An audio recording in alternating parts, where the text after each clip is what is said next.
And Sasha Powell is not been with us very long.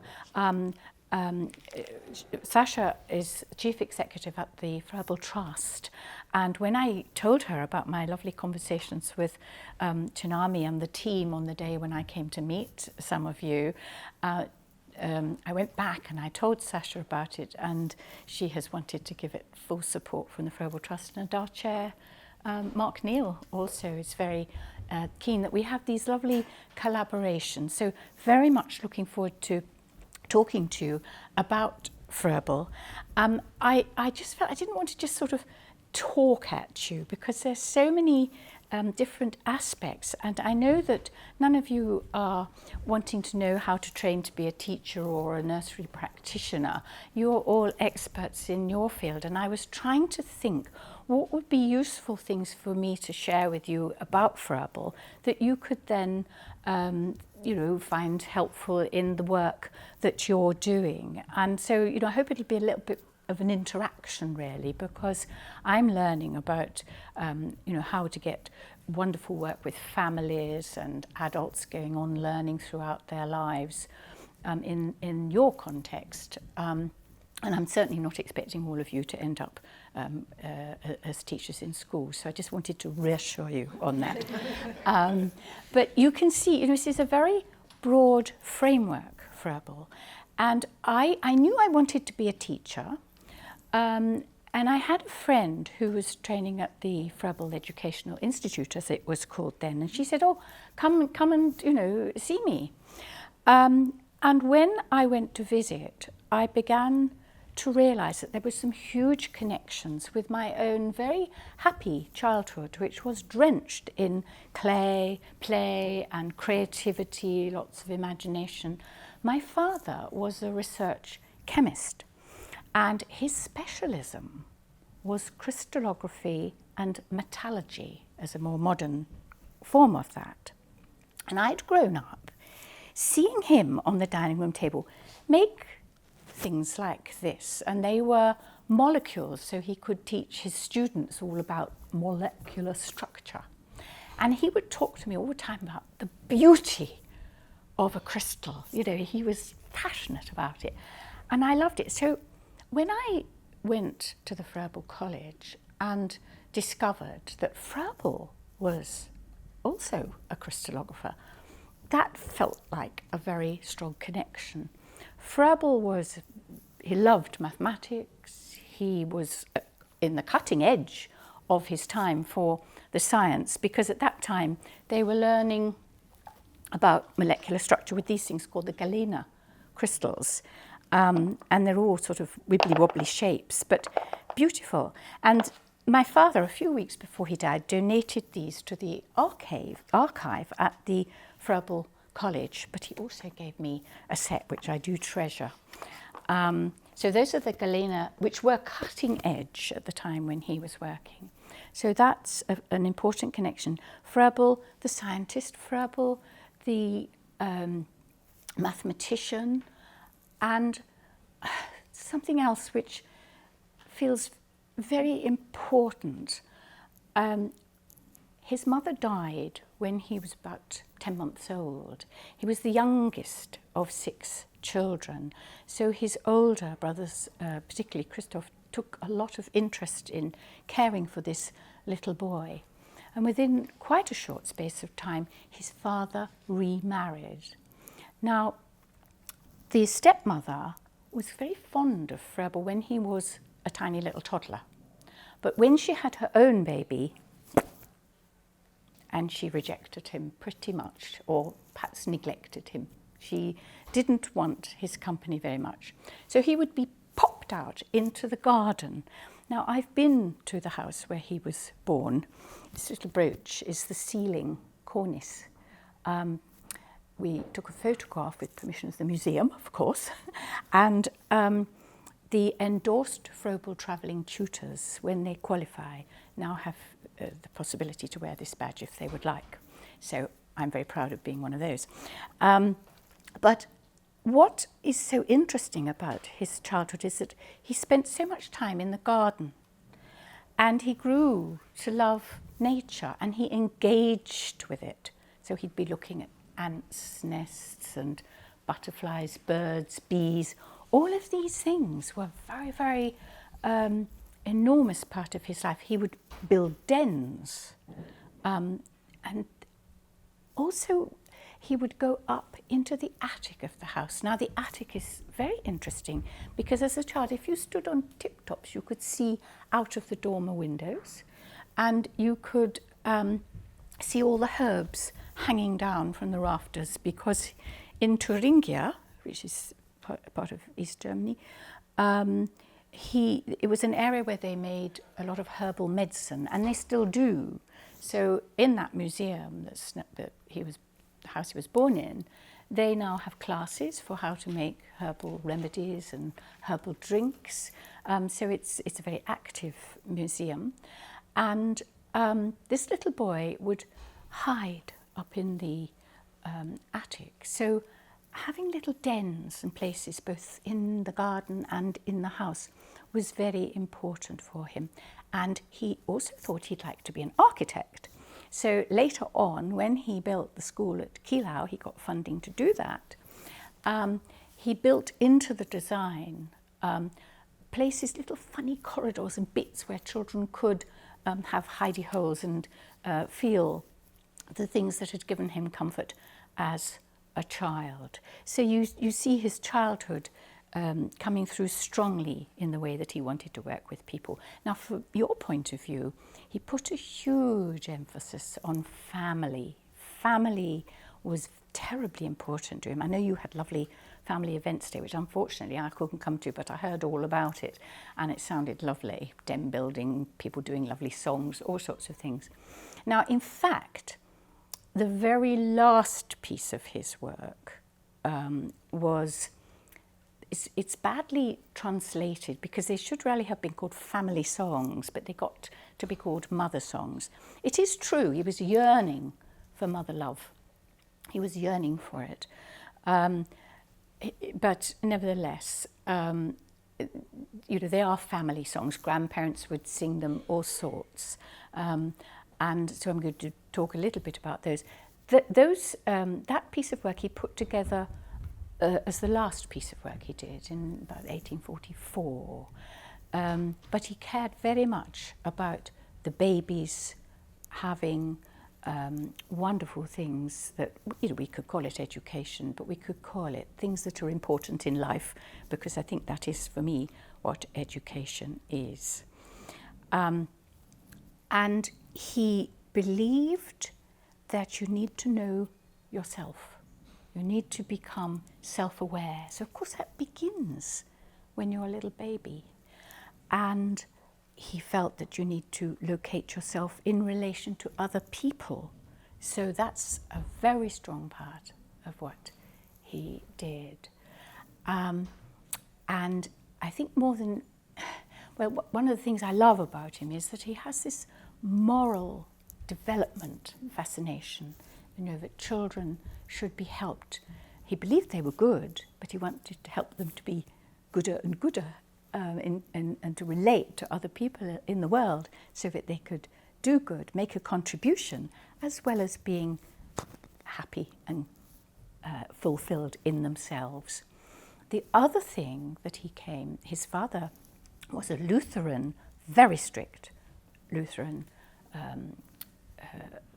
minister, and he was very, very strict. And when his brother Christoph came to visit him when he was older, he realized how unhappy Froebel was in that home. So he took him to live with his family. And later, Froebel became trained as a forester. And then he went to the university at Vienna. For a short time, he did serve in the armed forces. And that was where he met some of the people that he was going to become a teacher with and start the school with later on. He always had a very good team of people to work with. And that was something else that I think would be interesting for you. He was quite revolutionary. His his later upbringing, with his uncle particularly, was a much softer kind of Lutheran approach, and he really was quite unconventional in the way that he looked at the Lutheran framework. Some people have argued, Dorothy Hughes is a scholar in America, she's argued that he was actually a pantheist, that he believed that the Spirit of God was in everything. So he's not a typical Lutheran. So what has happened across time is he's not linked with any particular religion. I think it's the moral side that is the most important with Froebel.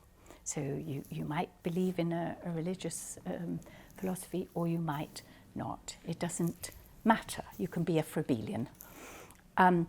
So awareness of self, awareness of others, and connecting with the universe.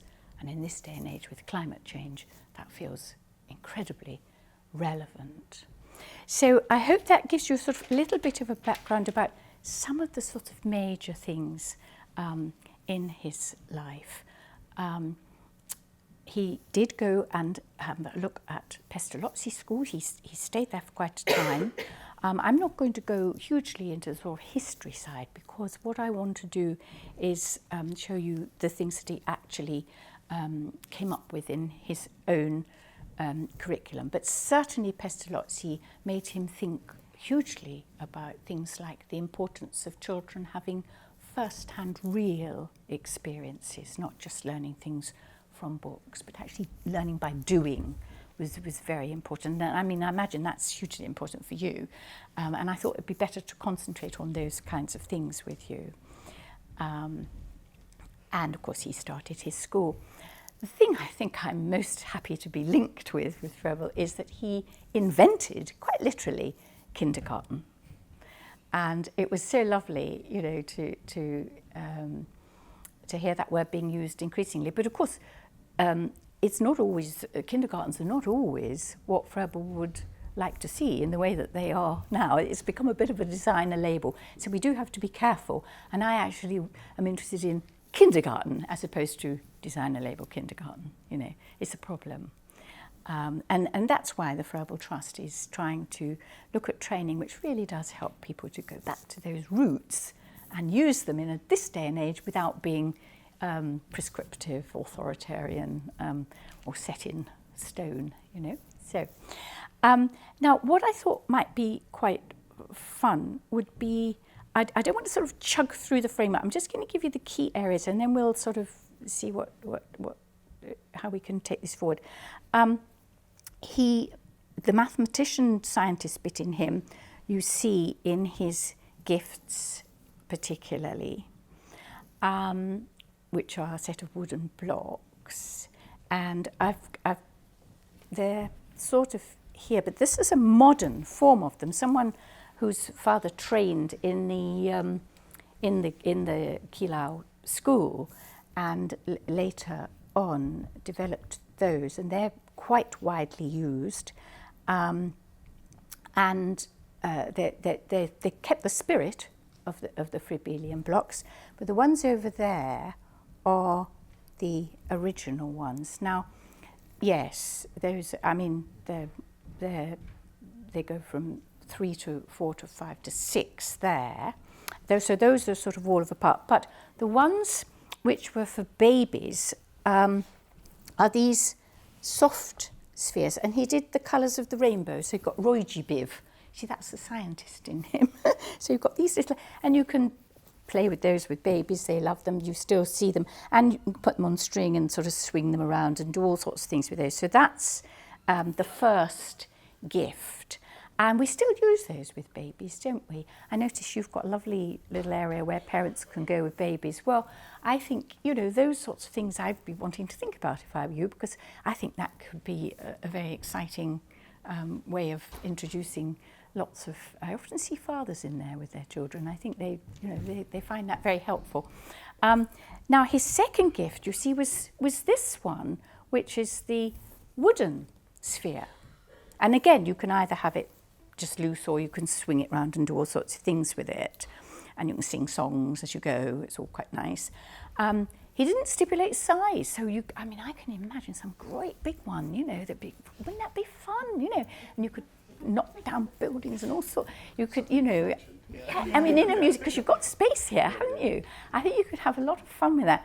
And so that's the second gift. Now, this is where he goes all philosophical. And to be quite honest, I don't use this second gift in this way at all. But the important thing, and I think this is something that most people don't sort of realise, as I told you, gift 3 is over there, and it's 8 cubes inside a cube. And the lovely thing about, we'll go practical in a minute.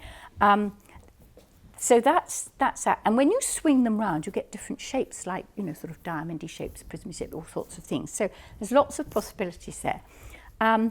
But the one in the middle is the connector, because the rounded sphere doesn't have any straight sides or edges. The cylinder's got some straight sides, but you've got these corners that you get with the cube. So he loves thinking mathematically. Now, when you give children a set of blocks, if you know that, you often can help children to play with things in a more imaginative, creative way. And he had this lovely phrase, freedom with guidance, because there was a phase where you couldn't help children with anything. They had to explore and discover, and they were expected to just create and be imaginative. Actually, when you look at a brilliant adult working with children, I nearly said teacher, but I didn't, a brilliant museum educator, what you see is that they just do things, or they have a little conversation with a child, and it just makes the child do that bit more thinking, and then they go on and do something very creative. So freedom with guidance is very important. Oh, lovely, we've got a group of children outside. Well, that's what it's all about, isn't it? So if you would like to just, do you want to sort of hand them around, and people, you probably, and the lids actually, can I have a lid on? That's 5's lid, and that's 4. And then just if you work out how you put your lids on and things, you see, it doesn't matter if you drop them, it really doesn't. And 3, yes, to have a go with 3. 5 is quite daunting, and you've got to get it back in the box in a particular way.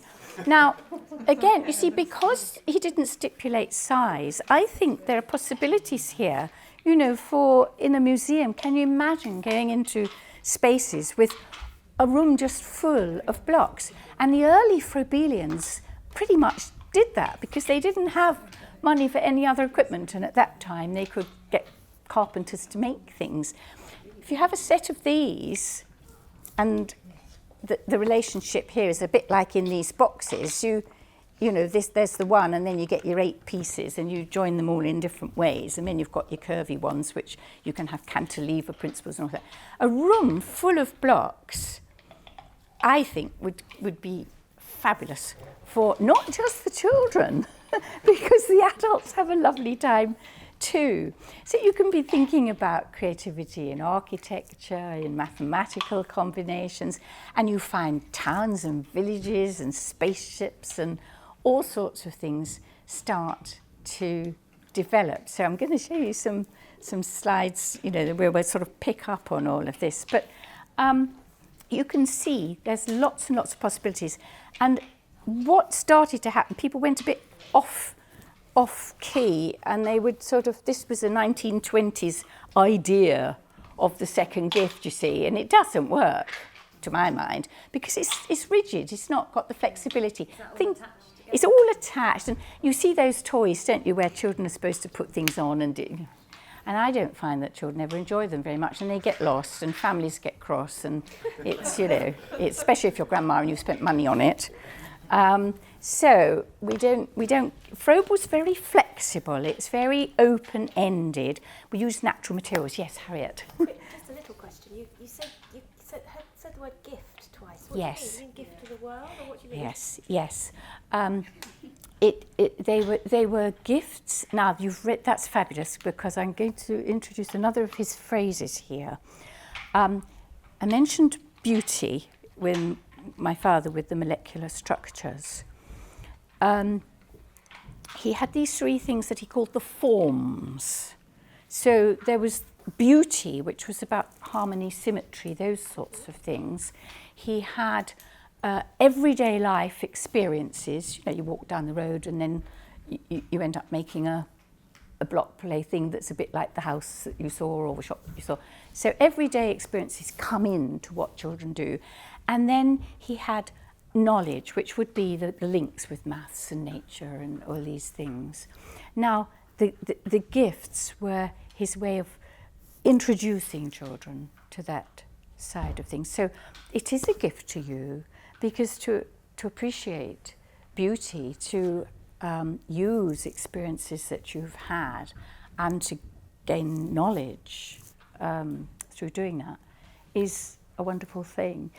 But also it then equips you to be making a contribution in the world, because the more you understand about these things, education is about actually going out and using it for the world to make it a better place. So it's a sort of double thing. Is that right? Yeah, I wonder if today's word is about being an innovator or something, you know. Designing Well, it would be, things, wouldn't yeah. it? Yes, it would. Yes, if you can make links with the sort of terminology that you're using, because his terminology is very 1840s, 1830s, you know, and I don't think anybody would expect you to use that. So innovators one. So have you got any other thoughts about terminology? Or designer, yeah. Designer probably, isn't it? Yes, yes, design. And that's what your conference is going to be called, Play and Design, on the 19th of November. So it feels very comfortable, yeah. And of course, that's where his occupations come in, because again,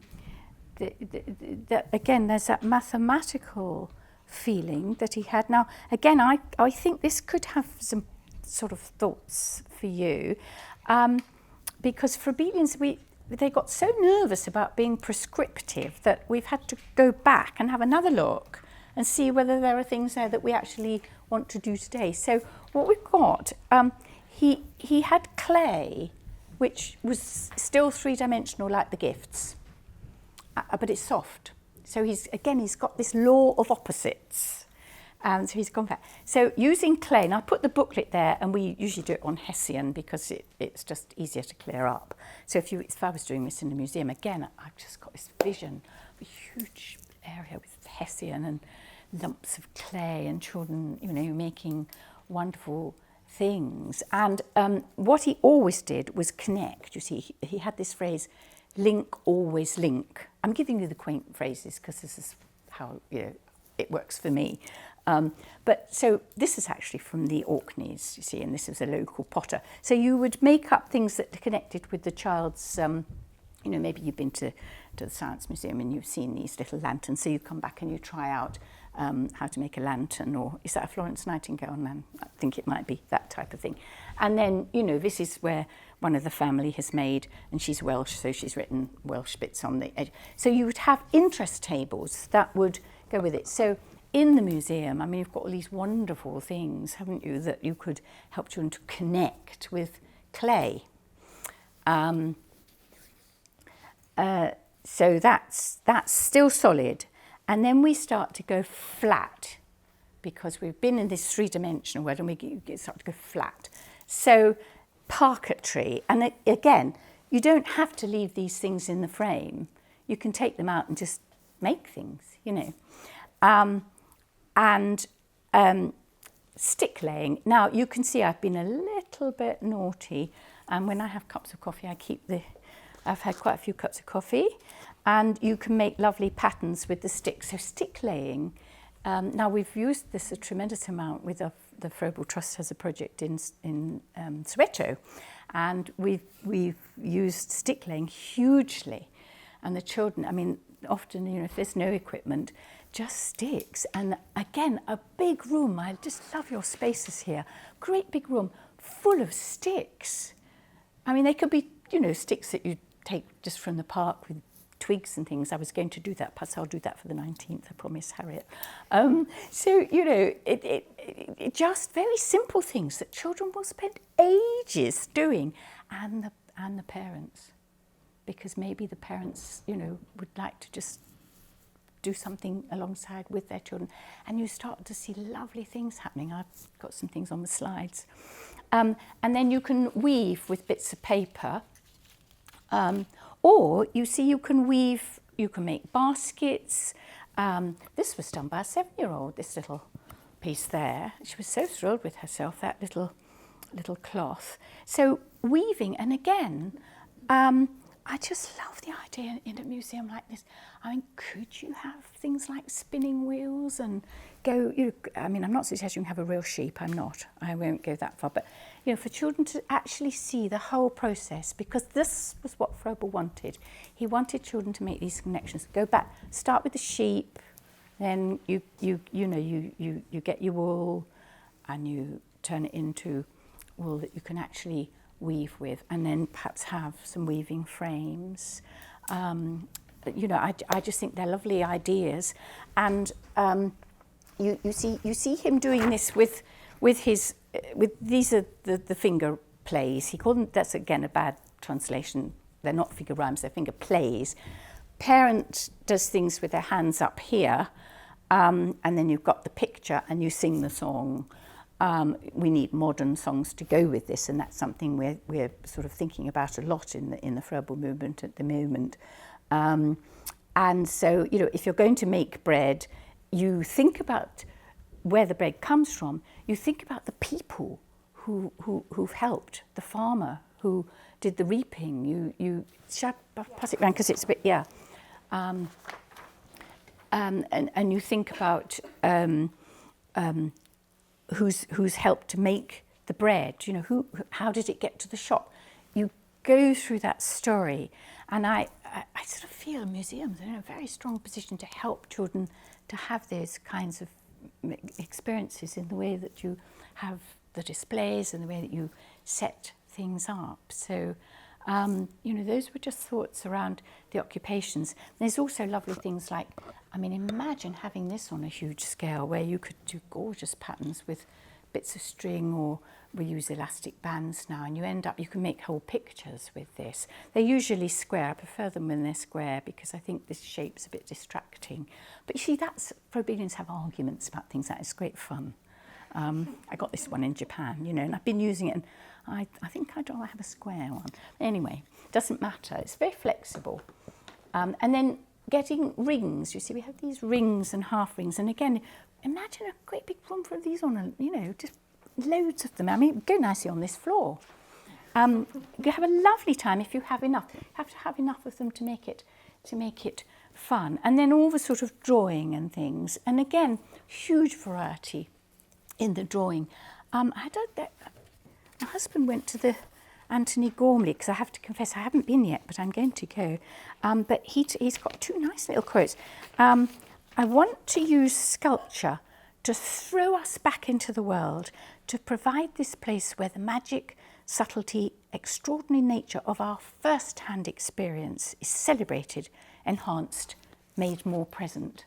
So that fits for me with Froebel's occupations very, very beautifully. And then what he says about drawings, this is somebody talking about him, he sees drawing as a creative wellspring, a meditative daily activity.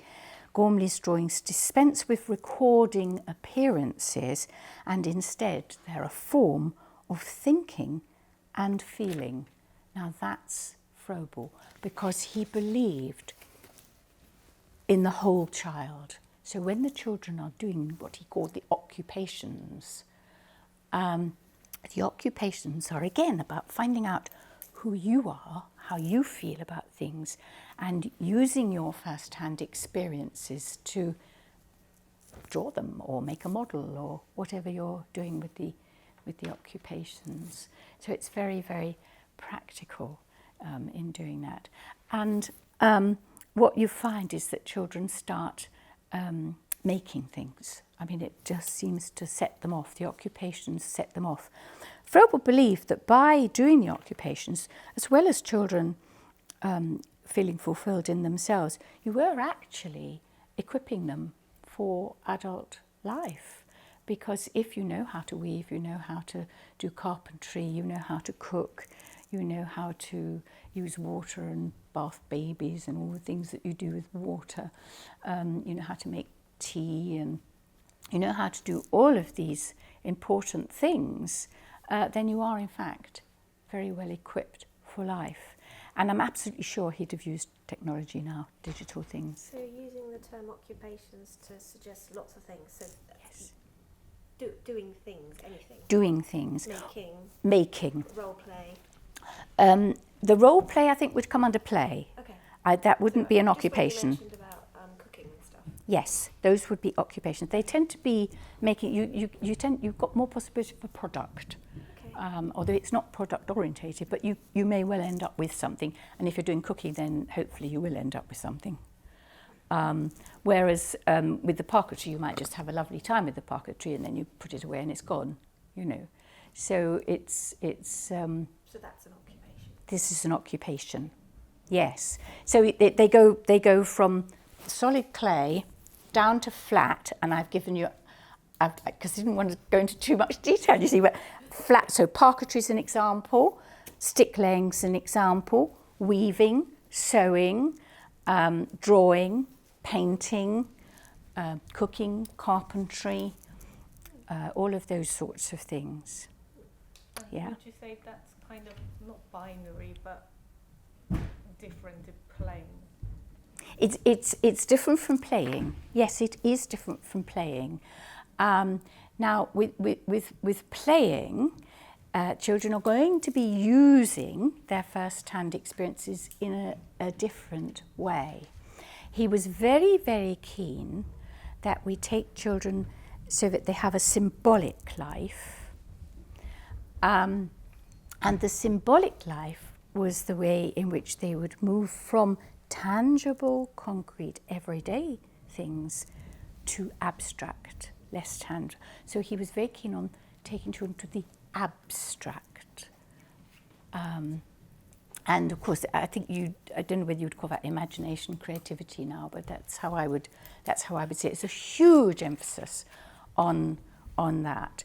The nearest sort of, it's not that recent, it's 1957, but Peter McCullough had, I think, a very nice definition of imagination, which was the rearrangement of everyday life, real things, in new and fascinating ways. So you see, for example, I was with a 3-year-old recently, and we had bought, in fact, it was a heather little plant. Now, I put some plants down there, that's the sort of nature end. She took that home, and she has been absolutely loving these little dolls. You see, this one. If I show you these, you see, that's one woodwork, and an older child had done that and gave it to her. She asked her daddy, she wanted a dancer on point shoes. She's very flicky on that. So her daddy had made that out of bits of wire. I thought it was quite good for her daddy. And then this one, her granny had made.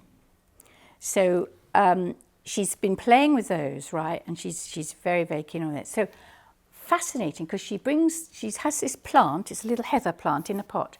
And she says, it's called Planty. And she spends the whole afternoon treating this plant as if it's like these dolls.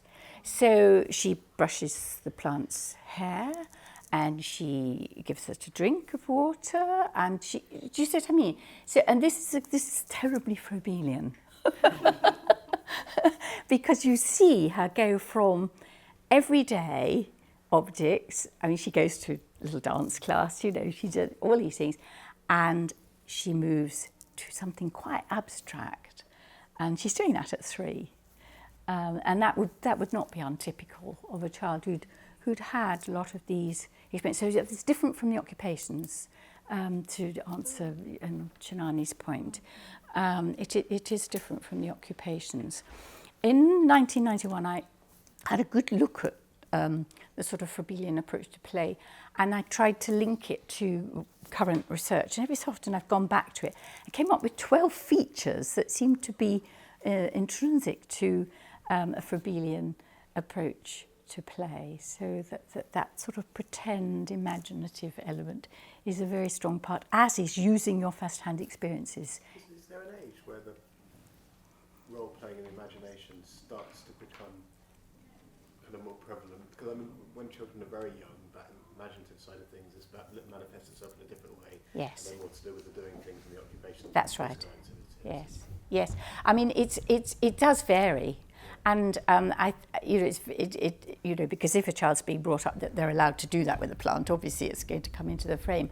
But I would say, children. I've seen 1-year-olds come into this. They won't be able to verbalise it, but they will do things that they'll pretend a banana's the hairbrush. Things like this. It's there, but we don't always notice it.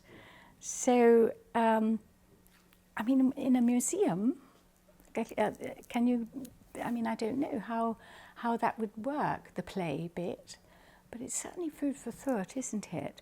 I mean, we have. I think the little doll making is surprising, because I think you might find if children do things like that when they're here with you, those dolls go home and they have a life. Actually, it's quite interesting. Yes. I mean, one of the things with Froebelian dolls is I brought you a few to introduce you.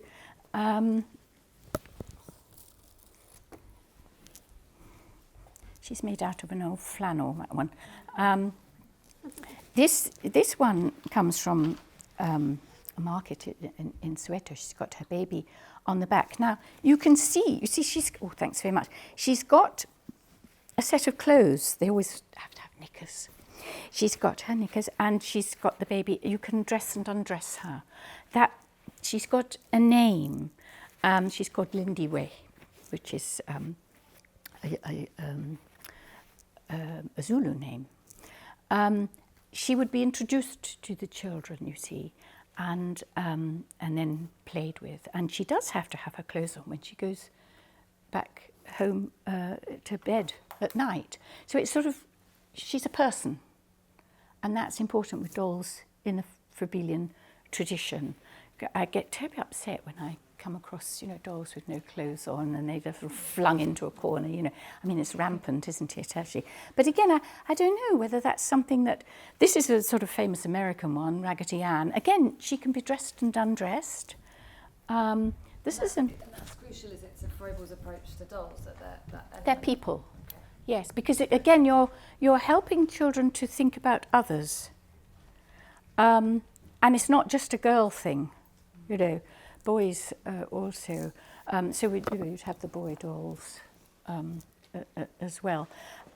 Again, there's somebody called Babette, and I've forgotten her surname, but she's done wonderful work. She had persona dolls, and they all had a character. And she was helping children to think about people living other kinds of life, But that could be quite fun, I think, in a museum, to be introduced to dolls. And again, they can be big, small. I've shown you tiny ones, and don't feel you've got to. I mean, put it. Does that one come from somewhere in particular? This one is quite interesting historically. She's a cloth kit doll, and in fact, my mother made her. Her neck's gone a bit, but she's greatly loved and still played with. And of course, you can wash her. Now you can't dress and undress a cloth kit doll.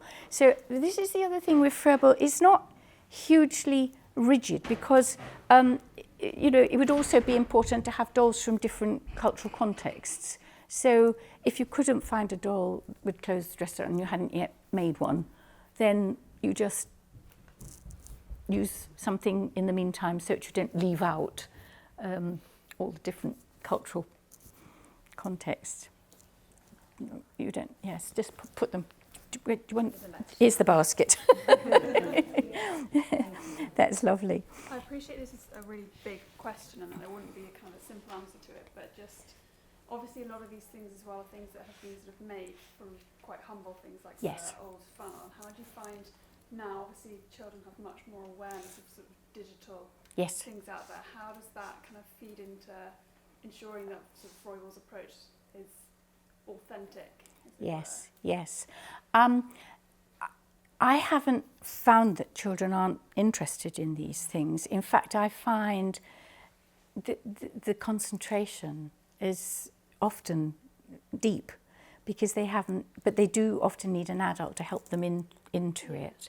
And it's much easier, obviously, if you've got a child from a very young age because they're going to grow up. I think children can do both, you know. They love all the digital things and they love all of this. So a Froebel classroom wouldn't just have these things. It's just that, I mean, you know, children can use laptops and make stories, they can do all sorts of things. But what we would be nervous about would be using lots of commercial preset programs, because that wouldn't be very Froebelian. So it would be things where the children can make their own ideas. Same principle. Yeah, you get really simple apps, don't you, where you can just change the colours and use Yeah. your finger on the tablet. That Yes. more probably like you're talking about. Yes, absolutely. So that, you know, it's another occupation, really. And again, museums would be marvellous places for children to do. I mean, that machine up there where they can say what sort of toys they want to look at and what the toys do, that's very popular, isn't it? It's always a queue. When I bring my grandchildren, it's always a queue. And so that sort of thing is quite nice. Well, if they could actually draw things and as well, you know, it would be even more Froebelian. Yes. Would you, I feel, now I've talked at you a lot and you know, but that just gives you a flavour. We've sort of very lightly done the gifts. We've very lightly had to think about occupations. We've had a bit of a think about nature. Just, I've also put the pens out. You know, these were Roy G. Biv, the rainbow. Well, but I've put the pens out in Roy G. Biv, but we wouldn't just give them felt pens. You know, children would have a whole range of different, again, trying to be up to date. I know it's not digital, but, you know, using modern equipment, not just chalk and slates. I haven't mentioned paper folding. That's very popular. You can make little tables and chairs and things very simply just by folding in half. You've got a book. If you fold it in three, you've got like a table, all sorts of things like that. So that'll do for the occupations for the moment. I've put a little bit of the play stuff in because we use animals and things, and I've put animals you'd find in the UK here, and they happen to be made of wood. I mean, they could be all sorts, you know. We don't use a lot of plastic. And then down there, those are South African, and they are African animals. So it's an African elephant. We'd be helping the children to know the difference between an Indian elephant and we'd keep them separate, you know, so that children learn about animals in a way that links with real nature, the real world out there. We'd use bits of film, because if you've never been to Africa, you could have a look at films with giraffes and things, you know, so we're not anti-digital at all, but we would always try and link it to a real experience. But what it facilitates. Yes, absolutely. And then down there, you've got all your foliage. So, you know, teasels and velcros and all those sorts of things, those kinds of discussions. And I just wanted, before I show you some slides, you can see the globe, because we're linking with the universe. And the tree is linden tree, which was Froebel's favourite tree. And he planted a linden tree outside his school in Kilau, which is still there.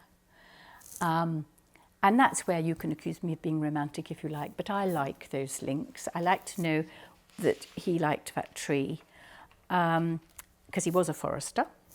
And a rather not as healthy lily as I was hoping to bring you, but somebody gave me that lily and I thought, right, okay, we'll bring it. His favourite flower was the lily, and the story that goes with that is that he was visiting a friend's garden and he said, oh, you haven't got any lilies. And she said, well, why lilies? And he said, well, because lilies will grow in dark, damp places where you would not expect to find anything beautiful. And it's the same with children. You can help any child to have a good life and do wonderful things. So that's that. and I just want to show you, because I've gone full back with the occupations. It goes to this, which is an early construction kit. I have to say, there are more modern versions of this, which I think would be easier to use than he had sticks and peas. But you can see it's quite different from something like Lego, which is much more rigid to use. This has a lot more possibility, probably because of the crystallography connection. And then down here, let me get the treasure basket. Oh no. The treasure basket. Now this was she was a Froebelian, Eleanor Goldschmidt. Some of you might have heard of her. Yeah. And she developed this treasure basket. Now this hasn't got enough objects in it, but when a baby can sit, you give them the treasure basket, and then you've got objects that you put in made of natural materials. Again, we wouldn't be so rigid, you know, something like that fascinates a baby, so we wouldn't be sort of, oh, plastic, you know, but we would try and be lots of natural materials, and then you observe, you see what the baby likes, and you add to the basket to put it in. So, and it's made from willow, and that's important, you know, that it's got a side that if the baby leans on it, it doesn't flip up in their face. It's correct diameter for a baby. So it's a very lovely thing. And it goes before, you know, or alongside all of these soft kits for a very young baby. So again, you see, you were saying about the imagination. You can see that's going to do something, isn't it? And these are used a lot now. And she was very much a Froebelian. Yeah. Put that down there. Lovely. So should we have a few slides now? Does anybody else want to? Yes, Gina. Two specific questions. One that we've been discussing. One is, would you merge the animals for imagination? So when you do occupations, you want to keep the British animals and the around the world animals or separate, but would you, for a surprise, merge them in a space where you do imagination to sparkle ideas? I might, now because they're not occupations, I wouldn't be, you know, I'd be pretty flexible. But one of the key things about Frabel is observation. So if I was going to mix up continents of children, of animals, I would want to base that on my observations. So because children like to make jokes if they know, you know, if you know your elephant from your badger, you know, it's quite fun, isn't it? And they love to do that kind of thing. So when it comes to play, you can do loads of mixing up and all sorts of things can happen.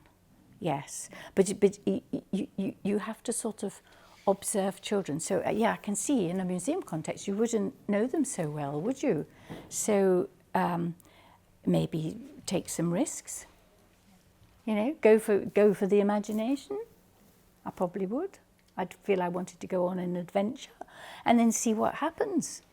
And you can always adjust, can't you? So yeah. Another one. Yes, yes. Which we've been discussing a lot, that for our aesthetics, we love the natural material, we love the wood. But then our children or other children, when they see a really horrible plastic thing, they are immediately attracted to that. Yeah. So in your experience of children, how do you, balance the two? Well, of course, I suppose I have a bit of an advantage. I just don't have the plastic. And I find then, there's I can't remember now, there's a lovely definition of creativity that our dance department used to use at college. And it was saying, that when you don't have something, you have to be more creative. So it sort of puts you in a situation, well, what shall I do? And then you find things to do. Now, maybe that's cruel, I don't know. Is that cruel to modern day children? But it's for... I care very much about creativity and imagination. I'm Froebelian. So, and I imagine you do too, because you're coming from this amazing historic story. So yes, that's a difficult one for you, but I think I might feel a little bit like something like a room which had lots of blocks. I think might be helpful because that's very simple to do, and you can get these classroom sets, which do give you a lot of blocks. Something like that would just to sort of ease it in, and you could have little plastic toys to go with the blocks. Maybe. Thank you. It's not a very easy answer. I recognise that. Tina, can I ask you a Yes, question? do. It was a question about that. Yes, this is the mother, what we call family Family song, question. and this is the one about baking, Right. making bread. But that's really old-fashioned, isn't Very. it? So has it ever been updated? You said Well, you might now, one day, but this is so interesting because people do sort of songs. I put a Michael Rosen one over there, you know, which is quite nice about things and shows. There are and when I came into the room, someone had been doing some training in here, and there were some lovely rhymes and things like that. Now, what we've begun to realise, because we all do singing with children, you know, in a school context, what we've begun to realise is that we've pretty much lost the plot on the Froebelian side of this, because the finger plays, they start off, you see the baby's hands being used, you see. So a song, and you don't even use your fingers because a little baby's, okay. So you might do songs, you know, you sit the baby on your lap and you go, you know, here's a tree with its leaves so green. Here are the apples that hang between. When the tree sways, the apples will fall. And here's a basket to carry them all. So, you know, you sort of, baby goes down, baby goes up, and they love it and they start to anticipate it. But it's whole hands so that the baby goes up. And then you start to do things with fingers separately. So, you know, famous one would be, you know, Tommy Thumb. So hands. Then you do them where the child is able to stand, and you do things on the spot.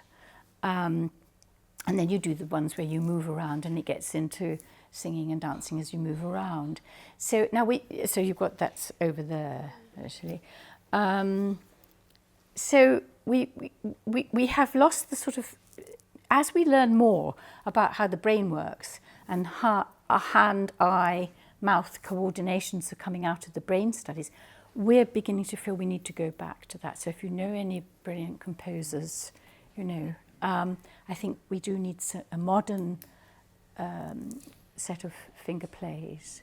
So the content of the songs isn't what's crucial, it's this element of kind of somatic experience of like body and balance with rhyme. No, well, being Froebelian, yes, but the other bit's important as well. So that whole topic about where does the bread come from, the farmer linked to the occupations, yes, and linked to everyday life, linked to the beauty of life, linked to knowledge. So always he's connecting. It's quite a sophisticated framework, and you know, I'm still learning about it. it's holistic, isn't it? It's But you holistic. said you had a dance department, so that suggests Oh, that yes. you have specialists.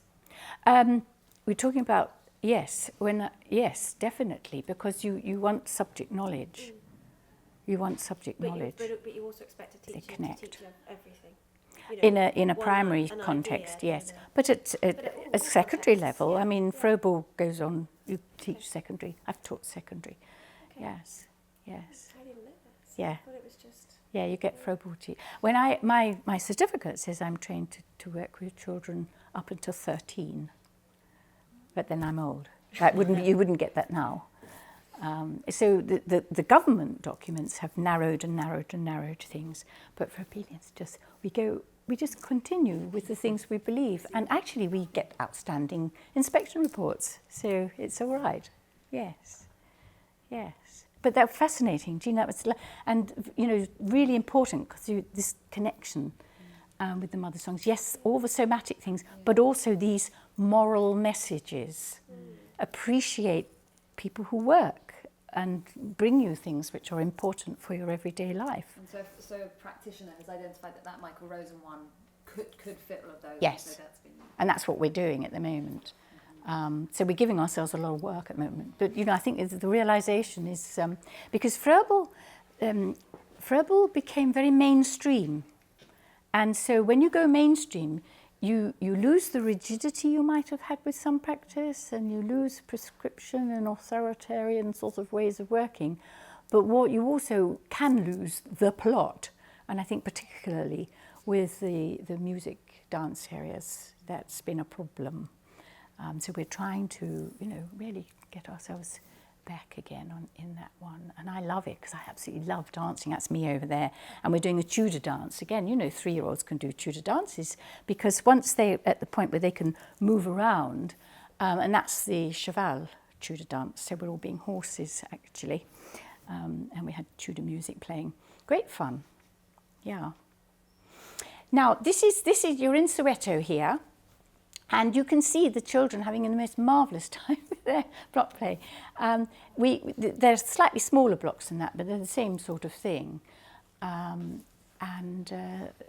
do lots of their mathematics. What's been interesting there, they've just introduced a framework, and they're finding that the teachers are getting, very high marks when they use this kind of thing, because the children are so good at the maths. It does pay off. So I suppose, you would be contributing to society in that way if you're doing these kinds of things, these lovely events that you're organising. And so this is, I'm not going to sort of linger, but this is some of the stick playing. And you can see towns develop, all sorts of things happen. And then, look what that's the creativity coming in there. This is the linking with, the soft sphere and the weaver birds. Can you see? They've made their nests. They are absolutely Froebelian, except they've not got blue nests. So we showed, and here, he's exploring that. This is in an Aboriginal context, and this is a little sculpture that an adult made that. So it's not just children that we're concerned with. And here you see you've got a dried up lemon and a hard sphere. That is a child that's brought up on a baby treasure basket, is now, beginning to look at, and then you could have conkers. I mean, we would show them all these things. Where's the conkers? Little bowl of conkers. You might not put that in a treasure basket because I think they're poisonous, aren't they? I think so. So, we'd be a bit careful with that, but nevertheless it's... and you see the little bowl was made by somebody out of a maple tree. So we'd like to be able to tell the children what trees they come from. So this is Californian maple, that's an English maple.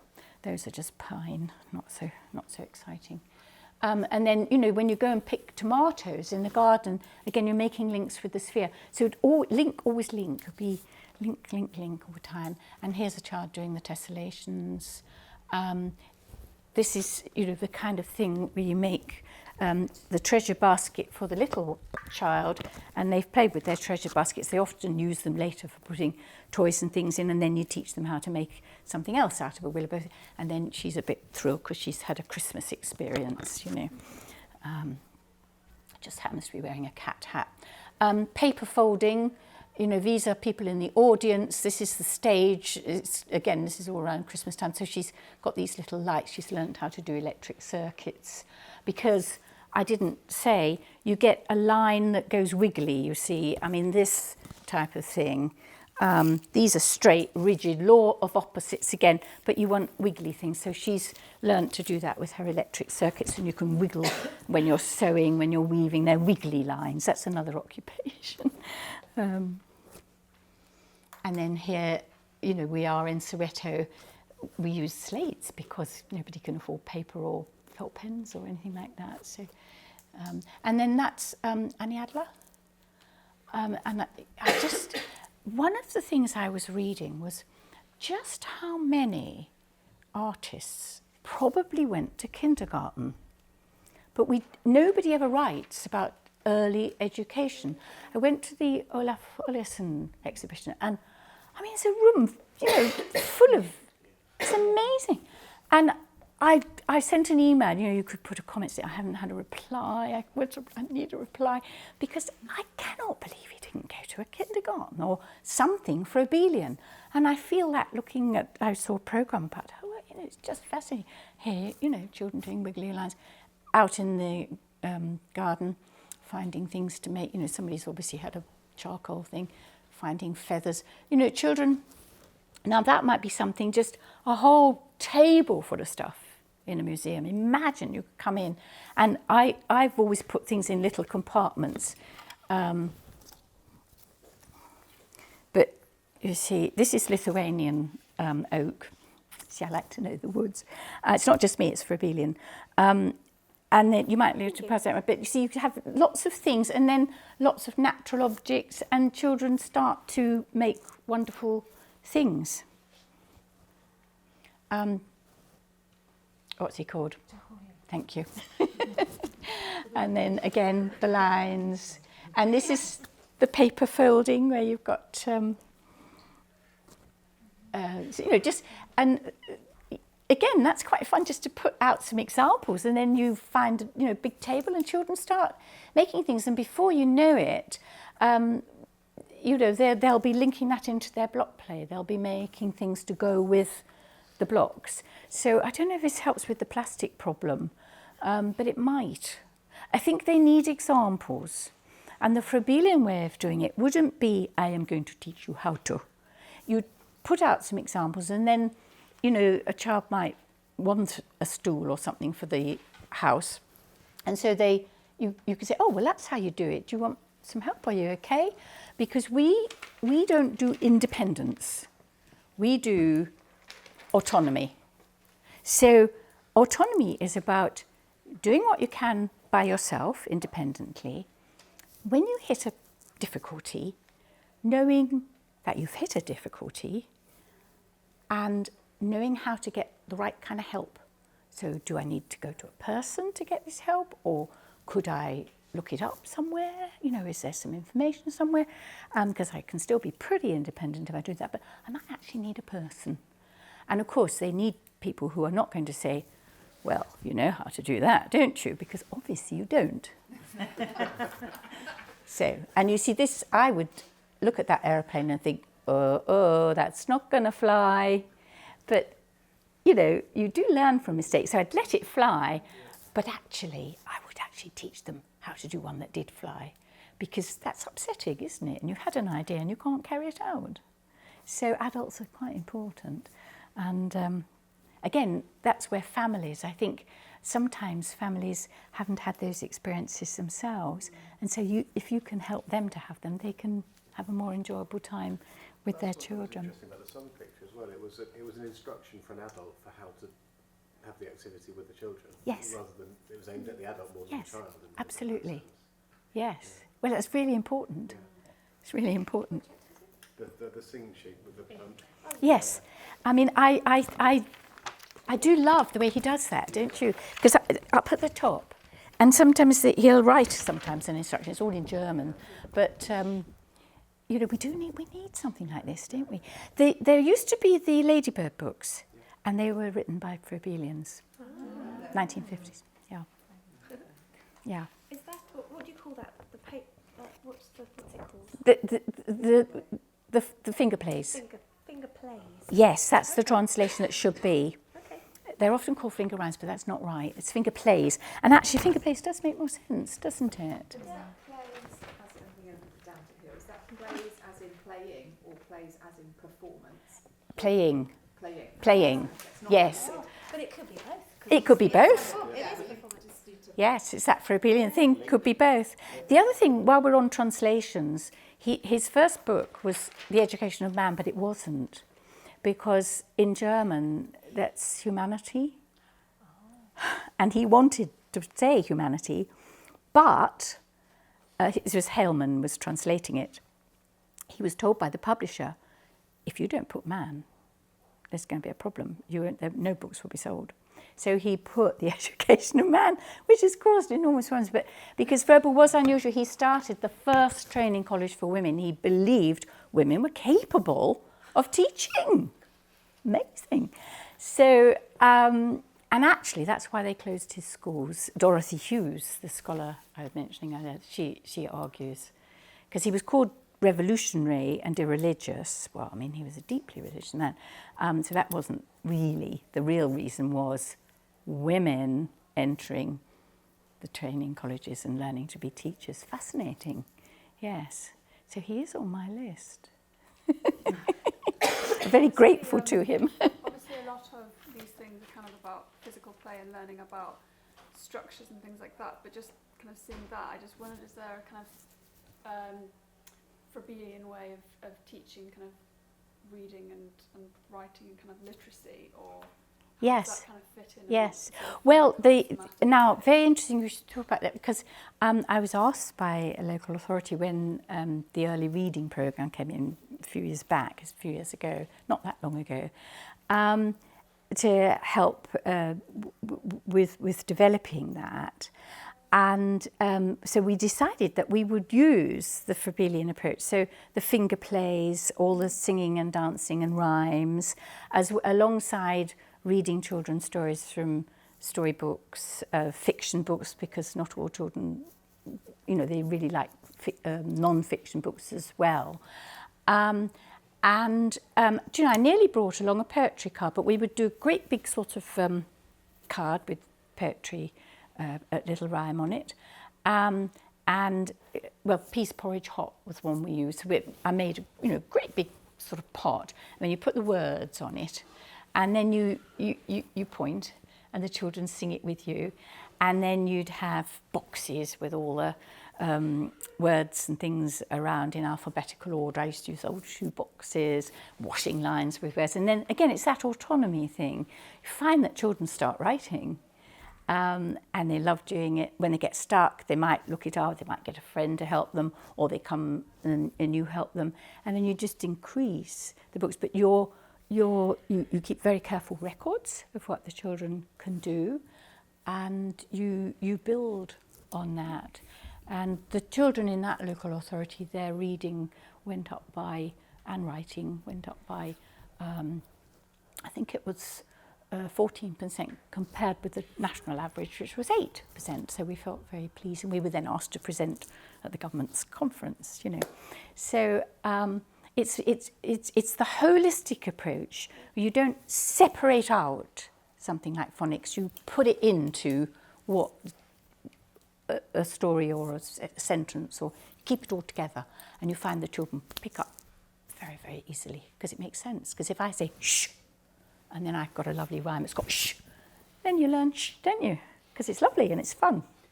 Whereas if you just have a list, with words like to, from, before, very difficult. But if I say, before you have a sweetie, we need to clear up the bedroom. And you can have fun, and make little stories. Before you say anything more about imagination, we need to eat our tea. Before, you see what I mean? And it just happens, it's very, very enjoyable. Yeah. The kind of governmental drive towards school readiness, phonics from age 3, Yeah. sitting down. A type of phonics called synthetic, so it's not even phonics. Rewriting is the governmental. Don't get Yes, some. yes. That's completely anti. Well, it's been very difficult for us, but Froebelians are very good because we've been mainstream for so long. We're very good at working with the system. So, and I mean, children do need phonics, so I don't have a problem with that. They need phonics. So we would build it in. Yes, we would build it in. Do you feel that the current drive is less about the phonics and more about the sitting down? What behaviour? Being school ready.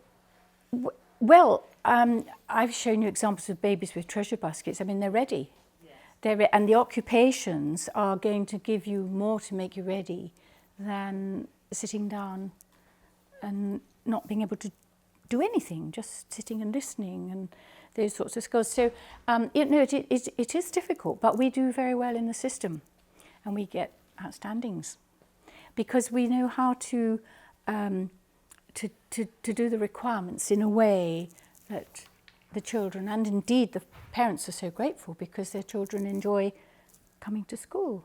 And, we send them to museums so that they have enriched, wonderful experiences, and that's terribly important. So if you just, I always say, don't ever start with a government document. You should use a government document. It should not use you. And that way you get a much deeper quality in what you're doing with the children. And I've said that to government ministers, and they're very good about it. They're very good about it because they want to see quality too. So if you make it a battle, then it's very difficult. But if you can turn it into something that works for the children and the families, then that's okay. Yes, and I enjoy training teachers for that reason. But I'm too old now, so I don't do that anymore. We have about 10 or 15, yes, do you know, 15 minutes, so this yeah. is great, but if you want to go through the photos, or if there are like... would you rather talk? Like, yeah. What do we think?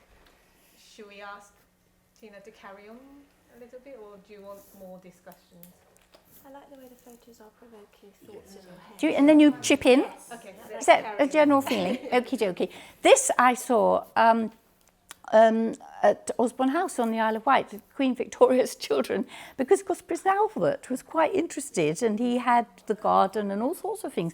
He did it terribly rigidly, but, we could have freed it up a little bit. This is a child, engaged in the drawing, and this is a child, children will draw people all over the world. They draw people, but they draw people very much in the cultural context that they're living. So this is a lovely Zulu hairstyle, which of course we'd be seeing. But it's, the colouring in, the body, the eyes and everything, it's the same as anywhere. Again, gardening. Actually having a garden, I hope, that can be developed here. I think it's going to be, isn't it? It's very exciting because, and did you do den making and things? Yes. Is that right, Janami? We did. Yeah. We do every now and then Yeah. when we can during events. Yes. Because I think it's a wonderful way of getting local schools involved, and they come in and do, because every child had their own little garden. I don't know where I brought did I bring it with me? It might be, I've got it somewhere, but it's a plan with the garden. It'll probably be there somewhere. They would, have like a plant and things that they would grow. This is a child who's been to the aquarium and has seen an octopus. So she drew the octopus first. No, sorry. She's much more Froebelian than that. She made the octopus. And then she wanted to take it to school because they do this show and tell thing. And so she drew a plan so that she could make sure it didn't get squashed. She could put it back together again. 4-year-old. And that's not, I'm not showing you anything exceptional here. This is Froebelian. So that, you see the occupations coming in here. It's equipping her for life because she knows how to do 3-dimensional, 2-dimensional. And now, literacy, story time, hugely important. A group of colleagues we've literally last week put into the publisher a book about storytelling, and they're a group of Froebelians who've worked together in Edinburgh. And so that's going to be all about storytelling. And we're very linked. I'm a patron of CLPE, the Centre for Literacy in Primary Education. And I'm very proud of being that. And they're at the moment doing lovely work on storytelling with pictures, lots of pictures as well as stories. So oral storytelling is important. You don't have to have a book. Dens, that's at Mile End in that wonderful cemetery. It's been turned into an environmental centre as well as a historic area. You know, standing on tree stumps and jumping off them, hugely important. And not daring to do it yourself, so Grandad. Looking at snails, but return to habitat, not poking them about, being cruel to a snail. You know, that's a huge part of being Froebelian. And then pond dipping in a real stream and actually, you know, finding newts and these things. Bucket, put it in to have a good look, tip it back when you've had a good look. And having things like, I mean, you'd have a bigger one if you were pond dipping, but having things like these where you can put ants and things in here without cruelty and have a little look, got your magnifier on the top, and then you pop it back. And you don't just pop it back anywhere, it must be returned to habitat. So there was a wonderful lecturer called Gwen Allen, who another specialist, she was a nature specialist, and you know, she would really emphasise these things in training the students. So now this is sort of having tea sets and things. I just put a few. I mean, what we would do here is when children are very at a sort of breaking things stage, you'd have a tea set that wouldn't break. And it is metal, not plastic. You know, if it could avoid plastic, we would. Especially now with climate change. I feel even more strongly about that. And then having china the minute they can cope with it and not break everything. So I guess in a museum you'd go for the tin, wouldn't you? Probably. Because you're not going to have anything left. Do you think you might? Yeah. Great. Because that Victorian kitchen up there is hugely popular. There's always children there, aren't there? And it's very nice. I mean, if that could be, you know, developed, I mean, I do fancy a Tudor kitchen and a, you know, Georgian and Victorian and a pretend modern one. You could have modern equipment in that, couldn't you? I'm not just looking at you, it's because you asked that question. Dolls' houses. Young children tend to take everything out and make the area on the ground. So this would be more a kind of 5+ feeling. Is that right? It's totally That sounds... Yeah. Oh. I'm just working on a bit that has doll classes in it, and it's for a target audience. It's 5+, so that's good. Well, there you are. You should I be. just feel like, oh, that's Yeah. oh no. No. You should be all right. You should be all right. Yes, hopefully you should. And oh, that sounds so exciting. Oh yeah, it will be. Yeah, lovely. Oh well, we've kind of done them. Anxious husband. This is, I didn't want to make it too, you know. Now look, we've talked about first-hand experiences, hugely important. We've talked about children keeping control of their lives, but having autonomy. We've talked about you don't have to have a product with play. You just process along. You choose to play. Nobody can force you to do it. You're rehearsing your future. You're entering a world of pretend. You're increasing ability to do abstract things, creating characters, stories, plots. You can be alone and solitary, or you can play with other people. Adults can play with children as long as they don't think their agenda is more important than the children's. And you wallow, which means you concentrate deeply when you play. You use your technical prowess, so all these skills that you've learnt. And it is this holistic, it's an integrating mechanism. And it will be a resource for life. You know, it's like your reservoir. If you have a tough time later in life, you've got plenty in your reservoir. And there are lots of studies that show that children who've engaged in really rich play are much better equipped, you know, if they have really horrible times later on. Yeah. And children who haven't played are much more likely to end up in prison. So that's... very big prisons then. Well, we are getting bigger ones, aren't we? Little play kids can get now at school. Well, you're right. And this is a reason, isn't it, for us to the emphasis really on try and rewriting promote play in school. You know, 5-year-olds having to sit down and not do any play, you know, very little play. Yes, no, that's absolutely right. We obviously all feel very passionately about play. And I haven't shown you all of these slides because I didn't know how, you know, what you'd want to do in terms of talking. But we will, for the 19th, we're going to give you a PowerPoint, you know, that you can then use. We just need to finally get some permissions. We try and ask the children now as well, you know, obviously, if they're happy for their work to be, but I've not met one yet that didn't want to. So that's very nice. Yeah. About training.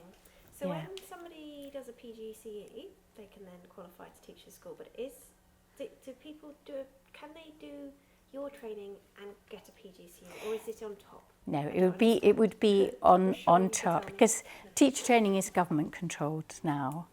And so what we do, we have, well, in fact, there's a lovely booklet there with our different kinds of training which you can do after. You can do ones where you get accreditation, or you can just do something for the joy of it, and you just want to, and that's what this badge is about. Adding to your practice. But yes, well, Sasha, we're going to leave the booklet, aren't we? And we'll bring some on the 19th so that you can do that. So yes, I mean, Frobel, you can see it's a way of life. But it's not just about training to be a teacher. I get a strong feeling that some of you, you know, have got feelings towards some of the things I've been talking about. And it's important, I think, for us just to think about the child, but also the child in the family, the child in the world. And that's something that Frobel has given me across the years. And it's been lovely to have this opportunity to share it with you all. You've been lovely to talk to. Thank you. Thank you. Lovely. I'm sure we're going to come up with loads more questions. Yeah, well, please feel free to. I would enjoy, you know, dialoguing with you because it's a lot. You know, this is another kind of connection, isn't it? It's just a Frobelian connection, and it's going to expand my world. Yes, so hopefully this will be the beginning of conversation. And thank you so much. Pleasure. Lovely. Let you go. Thank you. Thank you very much.